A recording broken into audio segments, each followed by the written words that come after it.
भारत जोड़ो यात्रा को लेकर कांग्रेस और भाजपा के बीच में जबरदस्त जुबानी जंग देखने को मिल रही है।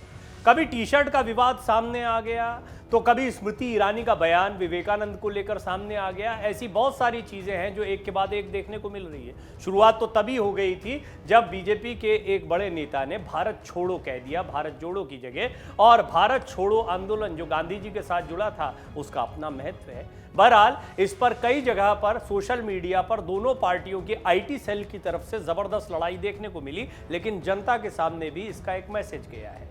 एक मैसेज तो गया है कि ये जो यात्रा राहुल गांधी निकाल रहे हैं इसने कहीं ना कहीं बीजेपी को परेशान किया और एक के बाद एक राहुल गांधी की यात्रा पर हमले हो रहे हैं। बहरहाल कांग्रेस पार्टी के आधिकारिक ट्विटर हैंडल से भी कम हमले नहीं हुए और इसके जरिए हाल ही में एक तस्वीर पोस्ट की गई थी, इसकी भी बड़ी आलोचना हुई। यानी दोनों ही जगह के ट्वीट्स की जमकर आलोचना हुई है। एक तस्वीर पोस्ट की गई, इस तस्वीर में राष्ट्रीय स्वयंसेवक संघ के ड्रेस कोड को जलते हुए दिखाया गया था। कांग्रेस ने आलोचना करते हुए अलग ही ट्वीट किया था कि देश को नफरत के बंधन से मुक्त करने और भाजपा आरएसएस द्वारा किए गए नुकसान को कम करने के लिए कदम दर कदम हम अपने लक्ष्य तक पहुंचेंगे। इस ट्वीट को लेकर जमकर बवाल हुआ। भाजपा ने कांग्रेस पर चौतरफा वार किया और ये तक कहा कि इस तरीके से आरएसएस पर हमला करने की या हिंसा को भड़काने की कोशिश कांग्रेस कर रही है। इस दौरान दोनों ने एक दूसरे पर जमकर निशाने साधे। भाजपा ने कांग्रेस की भारत जोड़ो यात्रा को आग लगाओ यात्रा करार दे दिया। वहीं आरएसएस ने कहा कि कांग्रेस नफरत के जरिए लोगों को जोड़ना चाहती है। बहरहाल इस सब के बीच में असम के मुख्यमंत्री ने शॉर्ट्स पहने हुए, निक्कर पहने हुए नेहरू जी की एक फोटो पोस्ट की और लिखा, क्या इसमें भी आग लगाएंगे।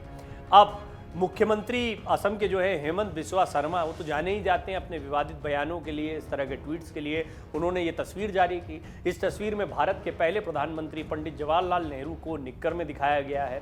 कांग्रेस और खासकर राहुल गांधी की आलोचना करने के लिए मशहूर हेमंत बिस्वा शर्मा ने तस्वीर पोस्ट करते हुए कांग्रेस से पूछा कि क्या इसे भी जला दोगे। फोटो में नेहरू आरएसएस की खाकी वर्दी में नहीं बल्कि कांग्रेस के सेवा दल की वर्दी में दिख रहे हैं। शॉर्ट्स में नेहरू की तस्वीरें अक्सर इस झूठे दावे के साथ वायरल होती है कि नेहरू ने भगवा खाकी पहनी थी और आरएसएस की एक बैठक में शामिल हुए थे।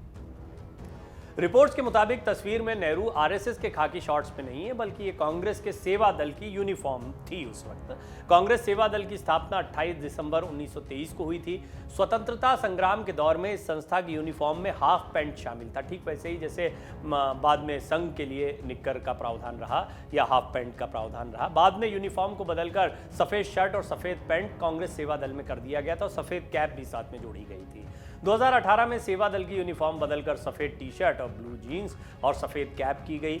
सेवा दल के कार्यकर्ता भी बाढ़, भूकंप या किसी त्रासदी के दौरान देश भर में निःशुल्क सेवा देते हैं।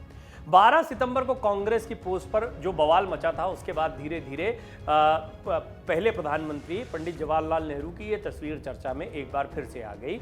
दरअसल 150 दिनों की भारत जोड़ो यात्रा के 5वें दिन कांग्रेस ने सोमवार को ये तस्वीर पोस्ट की थी जिसमें लिखा था, देश को नफरत के चंगुल से छुड़ाने में 145 दिन बाकी है। इसके बाद भाजपा नेताओं ने कांग्रेस पर पलटवार किया। भाजपा नेताओं ने कांग्रेस पर हिंसा का आह्वान करने का आरोप लगाया। कई नेताओं ने लिखा, कांग्रेस ने 1984 में सिख दंगे कराए थे, आखिरकार कांग्रेस ने मान ही लिया कि वो देश जलाती है। आरएसएस ने कहा, कांग्रेस लोगों को नफरत से जोड़ना चाहती है। आरएसएस के सह सरकार्यवाह डॉक्टर मनमोहन वैद्य ने सोमवार को रायपुर में कांग्रेस के ट्वीट का जवाब दिया। उन्होंने कहा कि कांग्रेस लोगों को नफरत से जोड़ना चाहती है। उनके बाप दादा ने संघ का तिरस्कार किया और अपनी पूरी ताकत के साथ संघ को रोकने की कोशिश की, लेकिन संघ रुका नहीं, संघ लगातार बढ़ता रहा। जैसे जैसे कांग्रेस की भारत जोड़ो यात्रा आगे बढ़ रही है, पार्टी के लिए चुनौतियां भी बढ़ती जा रही हैं। हर मोड़ पर बीजेपी कांग्रेस को निशाने पर ले रही है। 2024 के लोकसभा चुनाव को ध्यान में रखते हुए राहुल गांधी के नेतृत्व में कांग्रेस भारत जोड़ो यात्रा लेकर निकल चुकी है। ये यात्रा कन्याकुमारी से शुरू हुई और करीब 150 दिनों के बाद कश्मीर में इसका समापन होगा। इस यात्रा से कांग्रेस को काफी उम्मीदें हैं। एक तरफ जहां कांग्रेस भारत जोड़ो यात्रा निकाल रही है और इसके जरिए कार्यकर्ताओं में जोश भरने की कोशिश कर रही है, वहीं ये यात्रा विरोधियों के निशाने पर आ गई है। डाउनलोड करें अमर उजाला ऐप और पाएं खबरें लगातार। अगर आप ये वीडियो YouTube पर देख रहे हैं तो हमारे चैनल को सब्सक्राइब करें और बेल आइकन को दबाना ना भूलें। अगर आप Facebook पर ये वीडियो देख रहे हैं तो हमारे पेज को लाइक करें।